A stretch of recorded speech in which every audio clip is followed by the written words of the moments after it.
Well, welcome to another edition of What's So Funny, the show that probes the brains, the minds, the psyches, and the brains of the people who make the funny. As always, we are broadcasting live from the King Ed Canada Line station. Amongst a plethora of credits, Scott Aukerman is one half of the comedy team The Fun Bunch, co-creator of the comedy Death Ray extravaganzas, and an Emmy-nominated writer for his work on Mr. Show. Now capping his resume, tonight's appearance on What's So Funny. And maybe we'll find out if Scott is still upset about Kanye West's uncouth behavior. And now a man who's bothered about recent bad behavior by Comedy Club Boars, your host and MC, Mr. Guy McPherson. Thank you, Kevin Smith. Yeah, we're excited. Scott Aukerman looked over at me. Well, what was that? The Kanye West. I don't know. You blogged about it? Oh, that's right. Okay. See? I can't hear myself. Any way to turn me up in these cans? There we go. I like hearing that much of me. Yeah. You just wanted to say cans. I honestly did not know what you were talking about. Oh, really?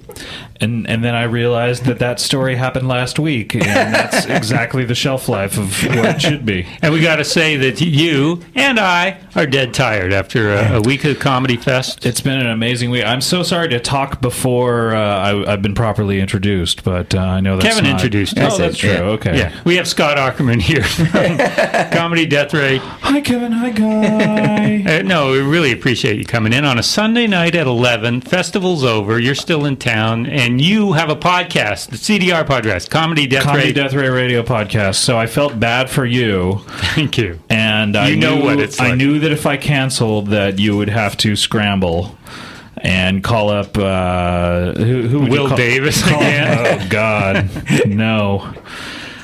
So I came down here and was very pleasantly surprised to see several people doing crack right outside the studio. Well, you're thinking it's crack. You don't know for sure. No, it was crack. I'm an addict. I'm a recovering addict, and so I know crack when I see it, and it's a trigger for me. Oh. And yeah. So anyway, and also nice. It would be bad karma if you canceled on me, having to book guests yourself. Exactly. For your own podcast. But then again, maybe it would just be repaying the karma that I always get from people canceling on me. Mm-hmm. You ever think about that? I don't, actually. All right. Yeah, start. So, Scott, I know you have a love affair with this city. Love affair!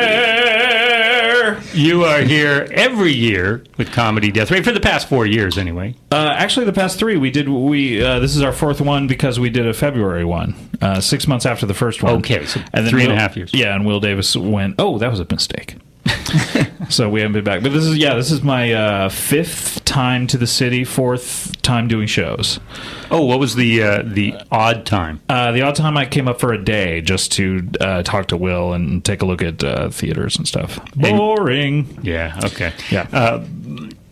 Are they challenges? You... So I went to the big Death Ray extravaganza at the Vogue on Thursday night. Are you really giving up on the "Are they challenges" line of questioning? Am I giving up on it? No, I'm just taking a different route. Okay. I'm coming at it a different way. I love it. We say route up here. Ooh. Yeah, and you get yahoos, and what I want to find out is, our Vancouver audience is particularly horrible, or you get that everywhere? Because just individual jerks show up anywhere. Let's set the scene, Guy. Let's go back in time. Let's tell people what we're talking about. We've had... I keep dropping out of this, I have to say. Is there any way to turn me up even more? I keep kind of I hear anytime I talk, I drop out of my headphones. There we go. I love it. I just like a big, full feeling right in there. If you're the listener, turn yourself up right now, and you'll get the sense of what I'm trying to talk about. Just my voice in your ears, just the bassundo. Okay, so what we're talking about is basically we've had a relationship with the city where we get heckled a lot is essentially what we're talking about, and I don't know whether it's Vancouver or whether it's just going on the road anywhere. I can't really decide. Certain shows that we've done here. Okay, Thursday we had a Comedy Death Ray show. Yeah. And great audience, fantastic, except for one guy who decided to heckle Todd Barry. and yawned very loudly during his set, just like and then engaged Todd and had a conversation with him. But other than that, great audience, and probably the better or best Comedy Death Ray audience we've ever had. Oh, okay, good. Because the other ones we've had, like, literally, we'll do a show and 20 seconds in, someone going, "You suck!" So, and then Friday night we had a really weird audience that was, like, challenging people to fights and people getting kicked out. And this was at Yuck Yucks? At Yuck Yucks, okay. Yeah. So I can't tell if it's Vancouver or it's just, like, people are jerks now. Well, you perform this show in L.A. How often? Every week. Weekly. And is it... that is the definition of weekly. Thank you. I want to clarify that for our listeners. We don't have the brightest. Every 7 days, you say. Yeah. So is it that everybody there knows what to expect? They see you every week? That is an interesting question. So you don't get those hecklers in LA, is what you're saying? We don't get the hecklers in LA. But what did you say? How big is the venue? It's a 120, 140, something like that. So, but even during the Steve Martin show tonight, the Steve Martin audience was, by and large, there's 2,000 people there, you would say.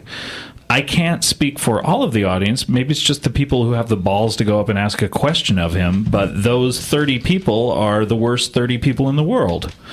If you asked a question during the Steve Martin thing, you are a fucking asshole. Well, there was an interesting one, I thought. No, there were a couple, but for the majority of them is Crazy Town.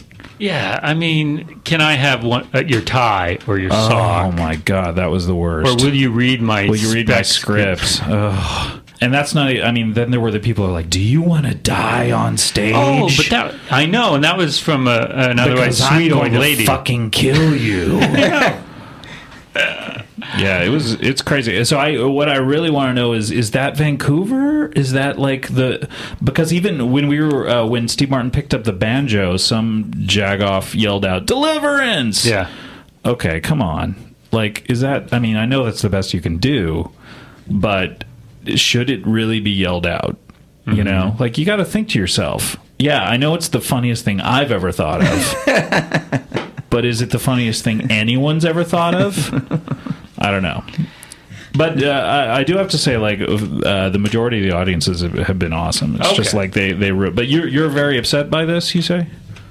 No, I get, when I was speaking to some people coming out of Steve Martin, and they were going, "Oh, I'm embarrassed for my city." Yeah. This is what is reflected to Steve Martin, who doesn't do these things very often, from what I gather. And so when I go to see a visiting show like yours and others that come to town, and people just feel like they have to yell out something that they, as you say, think is the funniest thing they've ever heard, but it isn't, and it just reflects poorly on us. That's what I'm worried about. But I don't know if this is true everywhere. We there are hecklers everywhere, and I was talking to Jimmy Pardo about the Yuck Yuck show, which was Friday at 10:30, and he basically told me, "Oh no, that's the worst show in any state or any country, I should say. Fridays at 10:30 are horrible anywhere." Late show, yeah. So it's just I can't blame that on Vancouver, really. But I will say, every single time I've been here, I've been heckled mercilessly. So, well, maybe it's you. Yeah, it could be. I mean, like, we did this magic act during Comedy Death Ray that I thought was really funny, but just to, like, it gets your spirits down to have people yelling at you get off the stage. I mean, I know that intentionally, like, you're doing. Sometimes I do a bad act. I say that in quotes, a bad act intentionally. But you hope the audience is savvy enough to know that you're doing it intentionally. But and most are, like 800 are sitting there really enjoying it. I think that's overstating how many people were. In theory, 800 in theory, sure. They were sitting there. If you're talking about 801 people, yes, then 800 are enjoying it. If you're talking about what the actual crowd was. How many was it there? I have no idea. I'm bad with numbers. Really? Let's test you out on that. I know you were very quick today at the David Cross reading. You said 4,800 seconds was... You're maybe bad with numbers, but you're wonderful with a memory. David Cross would disagree. I wanted to get that on the show. A guy literally 20 minutes ago was having an argument with David Cross, and yet none of you listeners will ever get to hear it. It didn't come across as an argument, I would hope. Well, you did. Like, you came across as the world's biggest asshole. He was a gentleman. No, we cleared the air, and now we're best buddies. You have to. He didn't want to come on the show, but... Well, who does? I mean, for Christ's sake. Janine Garofalo? Hello? Janine is the nicest woman in the world. Mark Maron? Mark is also the nicest woman in the world. Second nicest woman. I've got two, anyway. But, it's Sunday night. What are you going to do? Do you have to leave town early tomorrow? Not too early. 10 o'clock. I got to leave at 10. Yeah. David actually has to leave at 6, so otherwise I might have cajoled him into coming. He actually texted me that he had a funny story about a prostitute right outside the radio station. And I was like, do you want to call in with it? And he said, it's not funny enough to call in. But, yeah. Hey, if anyone does want to call in. Hey, question or comment? Segue. I've been doing this 5 years, Scott. Mm-hmm. Oh, how long have you been doing your podcast? If you had been doing this for 5 years, you would have gotten the number out before you just switch gears. I know. I'm going to get to the number. Get to the number? Yeah. Let's keep that a secret until the very end of the podcast. So you got to listen in. Don't skip ahead. You'll hear how long I've been doing mine. The phone number is 604-684-7561. 684-7561. Right here in Vancouver. We have a line open. One line open. How many out of how many? Probably 3. All right. So wait, there's 2 lines that we won't use. Oh, okay. One of them's a weird system. Hey, Scott Aukerman, you grew up in Orange County, same as Steve Martin, right? Did you know the Martins? No. Your parents? No. He was a little bit older, but it was very inspiring knowing that he worked at Disneyland. I also worked at Disneyland. He worked at Knott's Berry Farm. I worked at Knott's Berry Farm, so... is that why you worked there? No. You found out later? No, I worked there because I was gay. But it was very inspiring knowing that a guy who was one of your biggest idols could kind of come from the same situation that you were in, because I can imagine that anyone who lives in Canada feels like that, of just very helpless, of how do I break into show business? That was a slam, and you're just kind of looking at me like I'm serious. I'm not in show business. But you know what I mean? How you can kind of feel like, what do I do? I live in a suburb, or I live in a small town. How does anyone break into show business? And it's very inspiring to know that there's someone out there who did it. You know what I mean? And was that your goal as a kid? One day, showbiz? One day. No, actually, I wanted to be a cartoonist when I was a kid. Oh, same kind of thing. Yeah, in the showbiz. arts. Yeah, exactly. Yeah. Because you went to college there. You've read a Wikipedia page. Are there any wiki lies in there? Because you never know. No, anything you want to clear up on your Wikipedia? I actually have been in control of my Wikipedia. Oh, have you? Yeah, okay. I basically have been, because there were a lot of lies in it, and I just kind of cleared it up myself. Oh, yeah. Good. Okay, so I think you should be rather surprised I have a Wikipedia page, because no one knows who I am. Oh, they will after tonight, Scott. That's right. The dulcet tones. The later it gets, the deeper my voice is. Someone's calling. Your partner, comedy death ray partner, BJ Porter, also very well dressed man. When you say also, what do you mean? Do you mean as opposed to as you? Well as you? Paul F. Tompkins, I always think of as sartorially splendid, and BJ Porter also, but I never think of him as. But every time I see him, he's in a suit and tie, looking That's sharp. Right. Yeah, he loves to dress up. He looks good. But you met him in college because you guys were writing for. Now, I wasn't clear on the Wikipedia page. Was that a radio show? Or a stage show? Who cares how I met BJ Porter? Does anyone? No, we know how. But what was it for? What were you writing? It actually was a cool little thing. It was a college play called the Lutz Radio Hour, and it was based on the 40s radio shows, and it was set in the 40s at Christmas, and everyone in the show would write their acts, basically. So if you were coming on the show as a Bob Hope type character, you would write your act, and the whole troupe put the show together. And when I said this was interesting, I clearly had no idea what was going to come out of my mouth. In fact, you didn't. We have a question from a real person. Well, we think. His name is Jack. He is on line 1. Jack, you have a question for Scott Aukerman? Yeah, I have a comment and a question. Oh, excellent. Uh-oh. The comment, I was at the David Cross thing today, and Scott, I thought you were excellent. Oh, excellent. Thank you so much. Fantastic. I just wanted to make sure you knew that. That's so sweet. Thank you so much. And the question is, you talked about the Q&A with Steve Martin. How come they don't screen the questions? You know what? We were talking about that afterwards, and it honestly does not help, I think.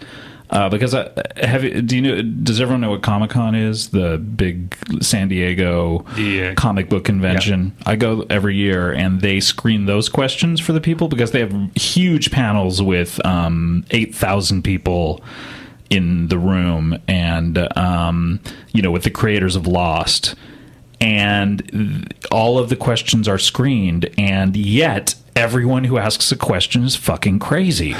So basically, people have learned the system of giving fake questions and then going up and saying whatever the fuck they want. So that's basically what it is. It's good to know that it happens there, too. Why do you go to Comic-Con every year? Jack, hang on a second. Jack, I want to hear another question. I've got one. Hit me. What did you think of the questions at the David Cross? Yeah. Oh, actually, I thought those were good.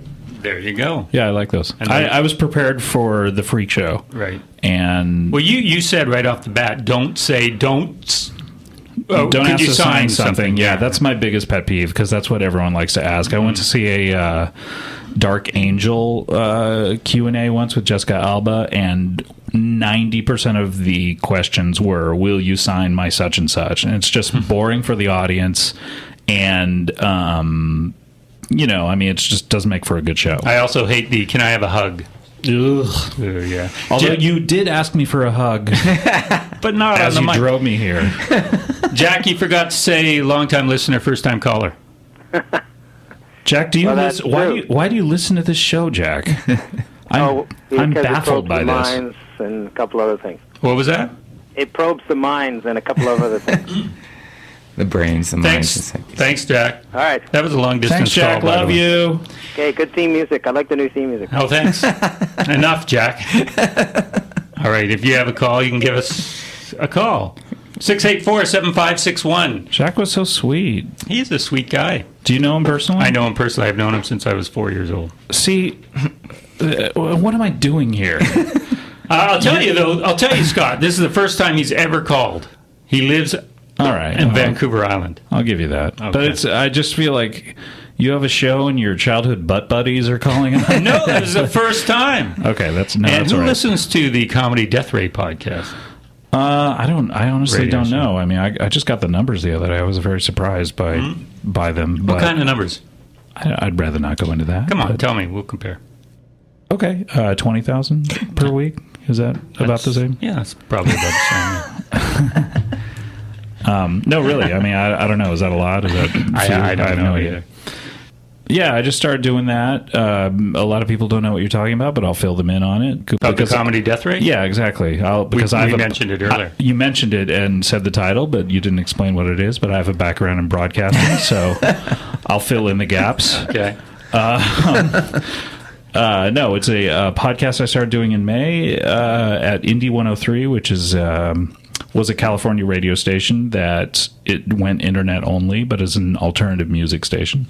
And they were kind enough to give me a comedy show, so I do it every week on Fridays, and it's podcasted every week through iTunes, mainly. That's where 90% of the people listen to it. Non-commercial radio. Non-commercial radio, yeah. And I say whatever you want. Say whatever I want. I have guests on. I've had guests ranging from Tom Lennon to Zach Galifianakis to Andy Samberg to Weird Al Yankovic, and we just kind of talk. Kevin Nealon has been on a couple of times, and we just kind of talk and do bits. And if you haven't heard it, listen. It's I'm actually very proud of it. I think I was really bad for a few weeks, and then got better. So, what is the style? You have a guest for the whole hour, or for the whole hour? How are you getting back to the hotel? But is that what you're doing there? Are they calling in? Are they live? Or is it there? Because some podcasts, like Mark Maron, he sits there and he talks for 20 minutes, and then he has a guest for 20 minutes, right? So what's your format? Depends. Lately, I've been doing 3 people in a show. Who was that? Did someone just pull their chair out?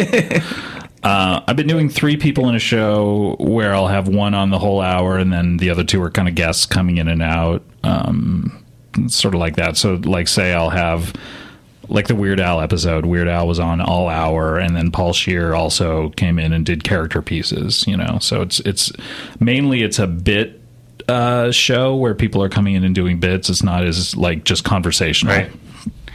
And you don't listen to other comedy podcasts because there's so many now. But you've been guests. You've been guests on Jordan Jesse Go. I think I did once, and Never Not Funny. Never Not Funny many times. I listen to Never Not Funny when I can. That's about as much as I could do. I just don't have time to listen to stuff. And that's not bits, but that's just sitting around and being funny. Is that what you're talking about? Yeah, exactly. That's more conversational, which I enjoy doing. Like I enjoy doing this kind of stuff, you know.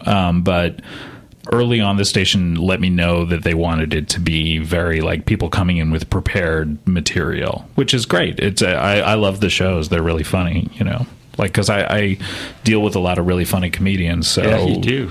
They come in and do bits, and they do their material, and it's it makes for a very entertaining listen, I think. How far do you go back with Weird Al Yankovic? Not very long. I just started talking to him this year. And basically just to ask him if he wanted to do my show. Oh, really? Yeah. So he obviously knows you and knows what you're about. He did not know me. The first time I met him was when he did the show. Oh, really? And I met him once. It was one of those very, very awkward meet and greets, I grant you. But he was the most awkward of any of those that I've ever been to. Why? Like he was awkward? Or yeah, just, it's an awkward situation for anyone, but most people go through and they seem more natural, and they try to put people at ease. Paint a picture. Okay. Yeah. Was it backstage at a Weird Al concert? Yes, it was. And there's a lineup of people dressed in his fat suit from the fat portion of the evening. No, we had to wait till he peeled that off. But and he stands there, and he really didn't say anything to anybody. Yeah. And I can understand feeling that way. But as I say, it was the most awkward of all of them. And what did you say to him? Oh, nothing. You come up and they say, hey, this is so-and-so. And I just say, hey, great show, whatever. And you stand there and you get your picture taken. And so you got your picture. That's good. Yeah. So I just wondered what he was like. I hung out with him a little bit at his... he directed a movie called Al's Brain, a 10-minute short, I should say, a 3D 10-minute short that was premiered at the Orange County Fair. And I hung out... I don't even want to say I hung out with him. He was very nice to talk to me for a while. And while I was talking to him, several people came up and were very weird to him. I mean, talk about like weird Vancouver questions. I mean, like he gets it every day. So I can only imagine how it must be to have to, you know what I mean? And these were like friends he'd invited, and they were still giving him the weird questions, So... It's funny, the level of celebrity. Jimmy Pardo mentioned it, and Paul F. Tompkins here at the festival this week. Paul F. Tompkins was in The Informant. Yes. And he had a scene across from the, Matt Damon. Thank you. Yeah. Matt Damon. And Paul said... Kevin. Paul said that when he's in the company of celebrities, he just clams up, doesn't say anything. And, most people sitting in the audience go, but Paul, you're a celebrity, right? But it's... But course, yeah, exactly. Like you can't imagine Matt Damon ever watching Best Week Ever. No, but he does probably. Why not? Come on, you're being very generous. Why not? No, I mean he should. That was a great show. But you know what I mean. It's like me listening to audio podcasts. You just get so busy that it's like I'm sure you assume that everyone has different interests than the field that they're in. Right. You know what I mean? Yeah. Like me listening to comedy podcasts, having done one, it's just like I don't know why I would spend my time doing that. You know what I mean? Well, in your case though, they're your buddies. My butt buddies, you mean? Your butt buddies. My childhood butt buddies. That's right. They're your friends, and they're guys that you respect and you laugh with. And don't tell me how I feel. That is how you feel. You son of a bitch. I don't want to say. This is getting very contentious. Jack did mention how great you were at the David Cross thing today. What did you think? True. No, Jack's a great guy. What did you think? Why is he hanging out with you? I can't figure it out. What did you think of George Stroumboulopoulos moderating the Steve Martin? He was great. I mean, do you want me to really say? Or yeah. Yeah. He was good. I thought he was clearly nervous at the top. Spoke very fast and mumbled a little bit. And I hate to even critique him because that's an impossible situation to be in, like to have a comedy legend sitting across from you. I imagine it to be the situation that you're in right now. Yeah. But I can only imagine that any faults he would have had are completely understandable. So in the critique, you just have to bear in mind he's sitting across from Steve Martin, and he did such an admirable job that I don't even know what I'm saying. He sucked. He interviews big name celebrities almost weekly. I don't even know who the guy is. Yeah, he has a late night talk show. He has a late night talk show. He was okay. He mumbled a little bit. I actually thought that he, in the back half, got really good. I found it, no matter what he asked, and I've found this interviewing people over the years, it's always what they bring to the table more so than the question. So he can ask a fairly cliche question or whatever, and Steve Martin was great in picking it up and answering, taking it any way that he wanted to. I can't remember. I have a feeling some of his questions were insightful, weren't they?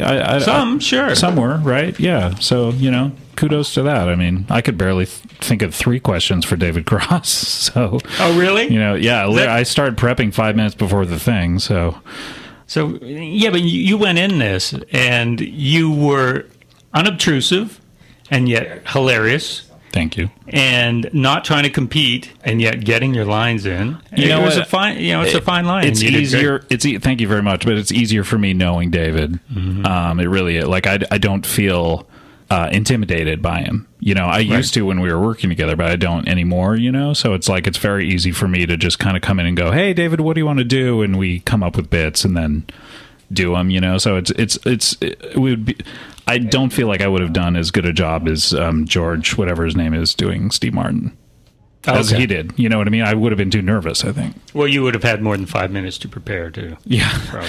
That's true. I mean, I did do the Weird Al interview that I did. Mm-hmm. I did prep for that like it was the LSATs. I listened to all of his albums again. I did research. And people enjoyed that. So, I don't know. Maybe I would have done the Steve Martin one.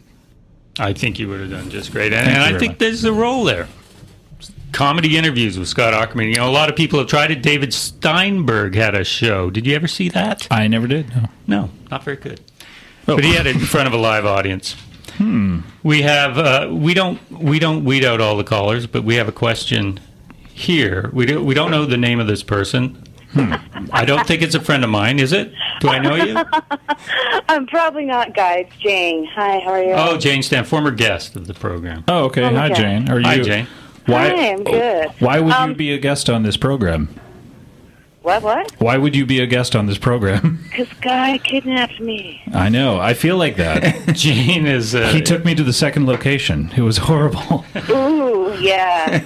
I should have put up the fight. Better, though. Oh, boy. Jane, what's your story? What are you doing out there on a Sunday night? I was because you were awesome, David Cross. You were hilarious. Thank you so much. And I wish you had done the second show, Steve Martin one, because I do like George on the hour, but I just thought he was so nervous and kept looking out to the audience, not listening to some of the stuff he would have, the stories he was going to tell and stuff. He kept interrupting. I was like, enough. So, but my question was, I sort of asked you and then went on a different tangent. Are you wanting to, with the whole heckling thing, and Vancouver's horrible for that, wanting to come back for a comedy death ray? You know what, I Jane, if that's your real name, I would. I love the city. I mean, fans of mine know. I no, of course they don't know, but I got engaged here 2 years ago. I honeymooned here 1 year ago for part of it, and I love the city, and I love. Well, I guess that's strong to say I love Will Davis, but I find him agreeable. Nicely said. He's kind of a stoner for someone who doesn't smoke pot, but no comment. But I you know what I was like before it. I was kind of like, I don't know, is this my last one? But actually now I feel really good. So yeah, I'd come back. Yeah, because B.J. Porter hinted at that at the end of your last show. This is our last time here. Oh, he's fond of hyperbole, but that's just like a lashing out at the asshole who's talking kind of thing. Oh yeah, okay. No, I'd like to come back. I mean, I feel like the people who get it are awesome. You know what I mean? Like the crowd today was great at the David thing. Yeah, like it was one of the best crowds That was the best crowd of the fest, I think. But it was amazing. I mean, like practically everything we were doing was working. It was like really nice. So yeah, that being my last show. I should have quit there. I shouldn't have come here, is what I'm trying to say. But that being my last show, I really felt like, wow, I'm going out on a high note. So it was nice. All right, thanks, Jane. Thanks, Jane. What's your last name, Jane? Well, what? What's your last name? Stanton. Love it. Yeah.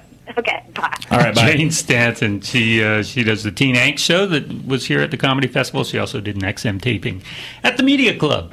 Oh, great. Stand-up comedy. Super. Oh, so she's a stand-up comedian? Yes, she is. Fantastic. Love to see you, Jane.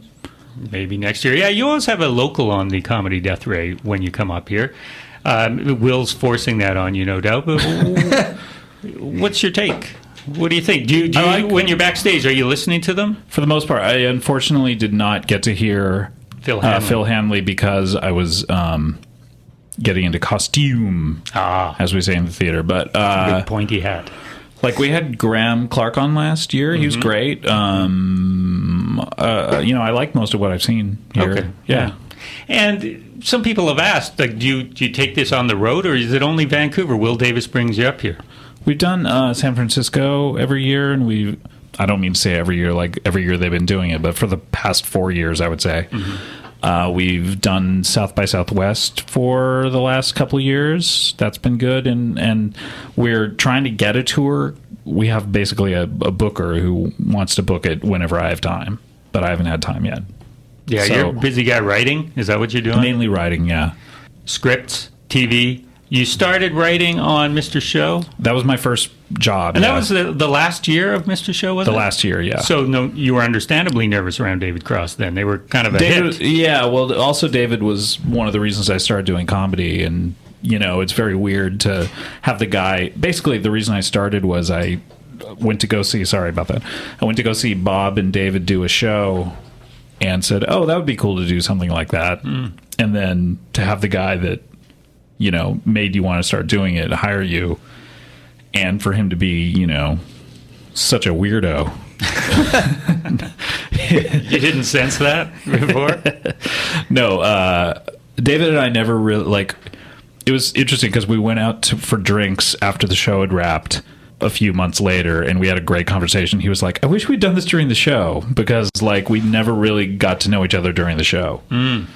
We just kind of worked together. How many writers were on that show?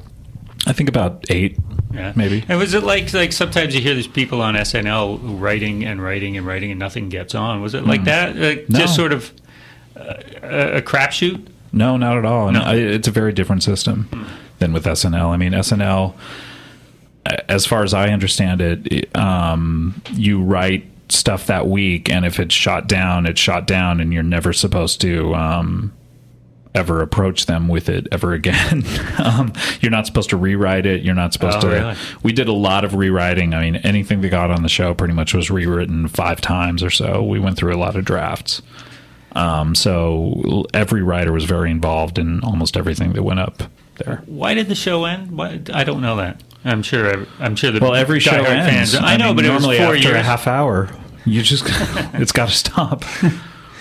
4 years, and that was your 1 year on the program. Yeah. In the last year, and then it ended. I think David wanted to do other things at the time. It's Mr. Show with Bob and David. It's not Saturday Night Live with whoever. Right, yeah. You know what I mean? Yeah. So you gotta... even Lorne Michaels left SNL after 5 years, People kind of feel like they want to do different things, So... everyone did, and I would have kept going. But what a great introduction to showbiz. Yeah, it's like amazing that that's my first job ever, and it's my best and probably will never be surpassed in a way. Unless you love Shark Tale. Yeah, you were a voice in that, weren't you? My son has that. No, or you were one of the writers. Yeah. Me and BJ wrote a lot of the mob, fish mob stuff in that. So do you define yourself more as a writer or a performer? Nowadays, it's mainly as a writer. Really, I barely perform. Other than the radio show, but that's why I do the radio show. Like, the radio show has been really awesome. Get in there. So, but is get in there. That was a weird way to react to that. To get in there. Get in there. I love how you critique. This is like alternative comedy. Let's talk about every Andy Kindler. Get in there. Yeah. That's my. Get in there. Hey. Forgot where I was going. Hey, Scott. Yeah, hi. Get in there. Get in there. It's like radio porn. Hey, let's fuck. Let's get in there. Let's play a promo, Kevin. Okay. Just stick it on. Okay. Get in there, hey, Kevin. Get in there. Hi, this is Todd Glass, and you're listening to What's So Funny on CFRO 102.7 FM. Okay? That's what you're doing. Now you know it. But you didn't know it before I told you. Hi, this is Todd Glass. You're listening to What's So Funny. Really? Big fucking deal. All right, here we go. This is Todd Glass. You're listening to What's So Funny on CFRO 102 FM, 102.7 FM. I fucked that up. There we go. Hey, you're listening to the radio, all right? You know what you're doing. Why do you need me? You don't even know who I am. I'm Todd Glass. And then you're like, oh, who's that? It's supposed to be like someone famous that says this. Who the fuck's this guy? Okay. Yes, Todd Glass, one of the Comedy Death Ray performers. He's not here this year, but he has been in the past. He was supposed to come up here today or yesterday. I don't know why he didn't come up. Oh, as a surprise? Because he wasn't... No, he's opening for David on the tour, David Cross. And I think something got mixed up where he thought the tour was... Because David didn't need him to open for him up here. Right. So he was like, oh, I have a couple of days off. So he went to do whatever Todd Glass does on his days off. And he didn't know that we were all going to be here.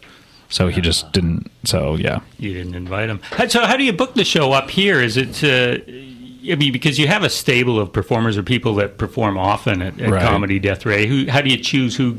You just check who's available? A lot of this year, because I haven't had a lot of time, was Will just kind of looking at who Will booked himself and picking from that. I see. Because Will's got really good taste. You know, I try to bug people every year, and every year we almost have some really great people and they back out at the last second, and then you get some other really great people. But so do you, when you go to book your weekly show, will you take any style of comic? Like if Tim Allen said, I'm coming, I want to do a set, would you do that? Or Lisa Lampanelli? I just have one rule. I have to like it. Oh, you have to like it. Okay. That's it. That's the only rule. And I have a wide or a large breadth of tastes, I think. So if I like it, I'll put it up. And I don't care if anyone else likes it. And BJ has the say in it as well? Yeah, BJ, yeah. Exactly. That's basically the rule, is if we like it, then we'll put it up. Yeah. There have been people we've turned down, yeah. Even though they may do well. Yes, even though they're big names. Yeah. Oh, okay. No, I don't even know if they would do well. Like my opinion is, if I don't like it, they won't do well.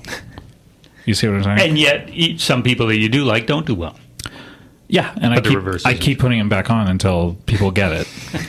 You know what I'm saying? I do. Hey, musical comedy, it's kind of gets a bad rap, and yet, Garfunkel and Oates sort of favorites of the people who might look down at other musical acts in comedy. Where do you draw the line in musical? When you said it gets a bad rap, was that a pun? In retrospect, it was, yes. You motherfucker. 5 years. You are sneaking them in. Get it in. Get it in. I like it. Call back. Guys calling him back. Hey, speaking of calling back, Jane, where you at? If you got you had a sexy voice. Let's get you in. Question. That was it. If you got a question or comment, the phone number is 604-684-7561. And maybe it won't be a former guest or a guy I grew up with. Please, is there any just anonymous murderer out there? 684-7561 for Scott Aukerman, creator of Comedy Death Ray, along with BJ Porter. Co-creator, yeah. Never mind. You must do that too sometimes, Scott, don't you? No, I do. I never can think of questions. Yeah, but you prepare. You have stuff written down. No, not lately. No, I did for the Weird Al, but most of the time I'm just winging it. But people are coming in with prepared bits, unlike tonight, unlike this. Yeah, so you don't realize how hard this is for 1 hour. You're doing a great job. Oh, thanks. Okay, I can relax now. What else you got? Come on, you got another wiki thing. Stop. First of all, stop pointing at me. That's very rude. The Harry Knowles. What happened with that? Oh, I don't know. That was you tweeted some. I couldn't understand this on your wiki page. You tweeted a movie review or something? All right, here's the story. Crank 2 was a movie that came out in the early 2009s. Okay, I remember them. And me and a few other people, the guys in Human Giant, basically, it was Rob and... Oh, no, Rob didn't show up. It was Aziz and Paul. It was basically me and Paul. We started this thing called Twitflix. Aziz was there, and Rob was sort of pretending to do it, even though he wasn't there, and Jason Wolner was there. And what that was we went to a midnight show the night it opened up, Thursday night, and we sat in the very back row of the theater and then just tweeted jokes during it, for the whole movie about it. About it, and people would follow along and read our jokes, and it was funny. And there's like a page devoted to it that shows you in real time like what jokes we told and stuff like that, and it's kind of funny. But I guess Harry Knowles got upset about it while we were doing it and started like tweeting like responses to us about like how rude we were and how we better not do that down in Austin or else he'll have the bouncers kick our asses and like all this kind of stuff. So that's basically what that was. Just because it takes some noise to tweet? No, it doesn't take any noise because you can make it silent. It's basically the light from your phone. Oh, I see. But we were very careful to sit in the back, and literally in the theater we were in, which is in Burbank, California, the setup of it, no one was able to see what we were doing, and the theater was practically empty, and it was huge, so no one cared. What we were doing, but we did it with 50 people. We basically made a big open invite, and 50 people showed up, and we were all on our Twitter accounts writing jokes the whole time. It was fun. Disrespecting Crank 2 or whatever. I know. Crank 2 with Biling, who is speaking English and is subtitled. How many followers do you have on Twitter? I think I have 4,700, something like that. Now I'm with David Cross on this. I don't quite get it. He and I are about the same age, we should say. Maybe that has something to do with it. But he said something in the Q&A today. He says he doesn't have a big enough ego to think that many people would care. And I think there were thousands there. I don't know how many. There were thousands of people who would care. Who would care, yeah, exactly. So I don't think that he doesn't have the big enough ego. He probably thinks that they shouldn't care. And that's the thing. If people care about what I'm saying, great. It's very flattering. I use it as more of a writing tool. Yeah, you hear that, but does it take away? Are you procrastinating? No, from your writing. It's like those writing games that you read some writers who need to jumpstart the thought process. This is getting really boring as we edge closer to midnight. And my voice gets deeper and sultrier. No, it's fascinating. The writing process. Tell me more. The writing process. No, I don't know. It just helps me. If I have to, think of something to write on the Twitter page, it is a creative exercise. That's all it is. And, a lot of my stuff over the last 10 years, I had no outlet for it. So it would just get lost in my brain of, you'd go, oh, that's kind of funny. And then you don't remember it the next day. Right. So... I wonder about these comedy podcasts where it's comics like Jimmy Pardo and Paul F. Tompkins, whoever, sitting making each other laugh, telling stories. If any of that, they go, maybe there's a germ there for a prepared bit for material. I would say that Jimmy Pardo probably writes more material than he has in the last 20 years, just because he knows he has to go to his podcast and like come up with a funny story. You know what I mean? Like, it's all just creative energy. That's oh my god, I sound fucking annoying. What are you writing now? Is it all just spec stuff, or you hired out? No, I'm hired. Yeah. Right now, I'm taping. In a month, I'm going to be taping a sketch show for Andy Dick. For Comedy Central. We're taping the pilot in a month, and I'm doing something for NBC and a couple other things. You were with Andy Dick when he couldn't get across the border, weren't you? You know what? I was listening to him on the Adam Carolla podcast. Oh, yeah, he did that a couple of days ago. Yeah. Or a week ago. Yeah, a week or so ago, and he mentioned, it was quite a serious hour, and he mentioned that he had this ankle bracelet, and as I was listening, I thought, I wonder how he's going to get across the border. And See, that's a misconception, though, because what was reported by Perez Hilton and other people is that he's in house arrest, which is untrue. He has an ankle bracelet which does not you know how typically in, like, say, the movie Disturbia, the ankle bracelet is monitoring his location? Yes. That is not what his ankle bracelet does. I'm going to stop saying ankle bracelet. I think of jewelry. What his does is it monitors his alcohol consumption. So he, in accordance with U.S. law, brought his modem, which would transmit the findings and the readings of his ankle bracelet back to the States. It basically every half hour monitors whether he's drank any alcohol. And so he was fine on the U.S. side of things. It's just Canada didn't want to let him in. Because of the bracelet? Because they saw that? No, because of the crime that he committed in order to get the bracelet. Right. They just basically were like, we're going to protect Canadians and not let you into the country. He's a threat. Yeah. Andy Dick, the most ineffectual faggot I've ever met.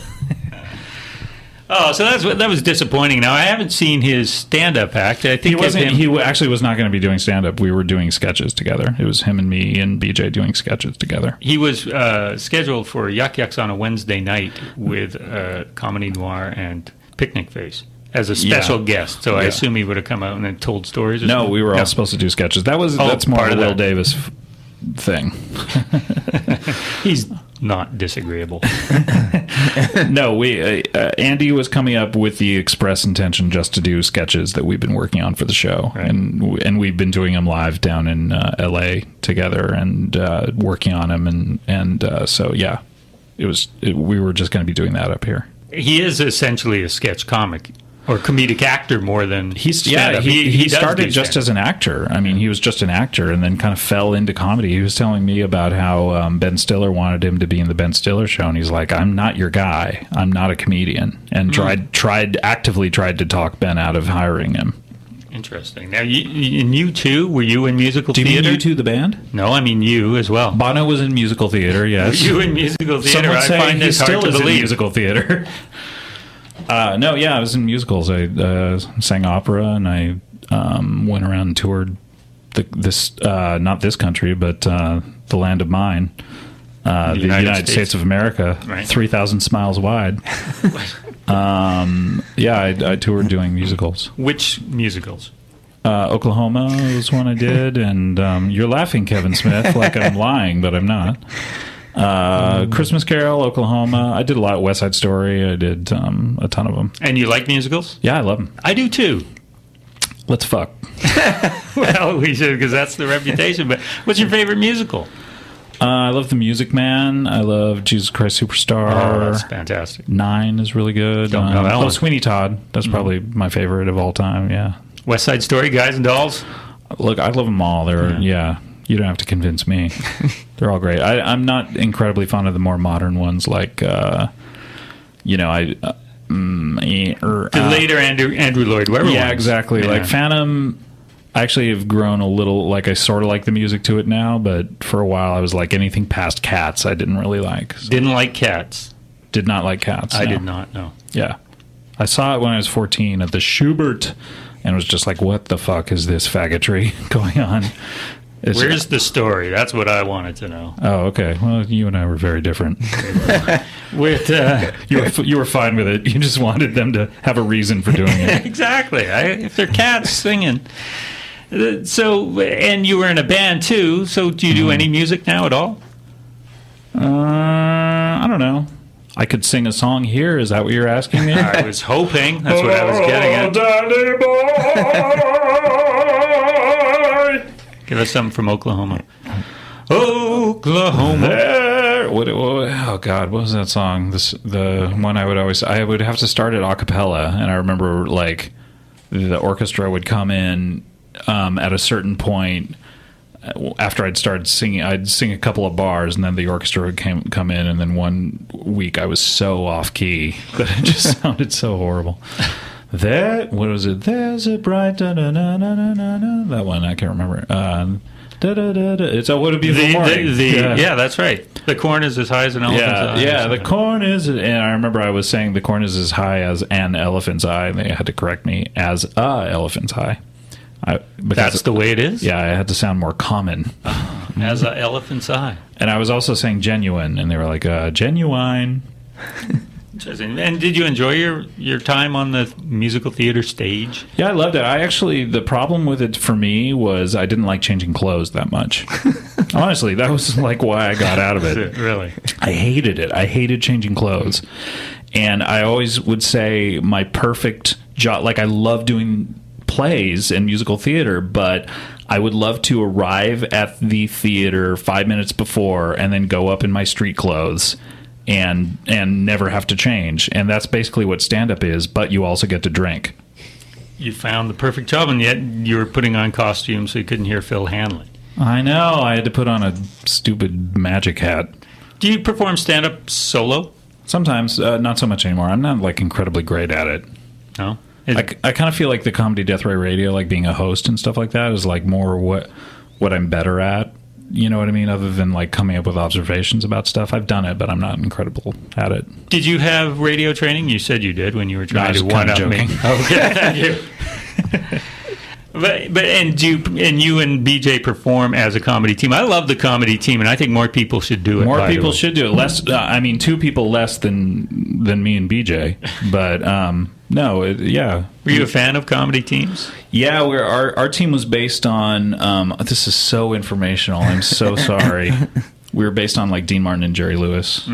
If they said motherfucker all the time, you were the Jerry Lewis. No, well. What we liked about them is both of them could be funny, and that was sort of like our early stuff was based on like a lot of comedy teams have a straight man and a funny person, and we liked the comedy teams where it was both of them were funny in their own way. Do you know what I mean? Yep. Burns and Schreiber. I don't know who you're talking about, but what I really like really is I know who you're talking about. Yeah, so that's why we started doing it. We were like inspired by that kind of stuff. Right, you didn't like the straight man just standing there. And I am like almost asleep right now. Well, we got only a couple more minutes. Just hang in there, Scott. Can anyone call me? Oh yeah, give us a call. One last call, because certainly I didn't ask all the questions here in the hour. 684-7561. Just lulling people to sleep. Like how many? No, they're wrapped. Have you been able to accurately gauge your numbers of how many people fall asleep during your show? 20,000. No, our guests are usually a lot more interesting. Oh, come on, Guy. I hope that you're joking right now. Please tell me you're joking, Guy. Please, or else we can't go on with this. I'm gonna go back to America and feel horrible unless you tell me you're joking. Okay, thank you so much. Yeah. So you were in a punk band, or no, just a regular band, rock band? I was in this horrible band. I've been in a couple bands, but I was in a horrible. The one in high school was we had 5 members, and each of us liked a different style of music. And instead of like going, you know what, let's just try one style like most bands do, we were like, let's do them all. You're the ween of your day. Yeah. So like one song would be ska. And then another song would be like incredibly like Sisters of Mercy goth, and then I'd be doing like my Crowded Housey REM singer-songwriter stuff, and it just like didn't make any sense at all. But we were just like a party band. What did you play? I played guitar and sang. And you still do? Sometimes, yeah. Not that much. I had to kind of choose between music and comedy. And you made the right choice. Probably I haven't heard you. I heard a bit of you singing, and I think you've made the right choice. The sun is as high as an elephant's. Oh, I said "and" again. Yeah, that's why. Sharp-eyed listeners. You got out of musical theater. I think they booted you out. How dare you? Well, you made the same mistake twice. You son of a bitch. And Elephant's Eye. This interview's over. It is over. Seriously, is it Scott over? Aukerman, thanks. It was a pleasure. I know you're super tired, as I am. It's been a long week. Oh, track 9, Kevin. Track 9 for the new Kevin outro. Smith. So let's just wait a second here. Yeah, no problem. Let's do that outro I want to again. thank Canada for having me and us and all of my ilk. And you'll be back next year. I hope to be. Yeah, we hope you are too. Unless I actually get work. Ooh. There's our outro. You like it? I like it. All right. Thanks, Guy. Thanks, Scott. Next week, tune in again, 11 till midnight, right here on CFRO 102.7 FM. Good night.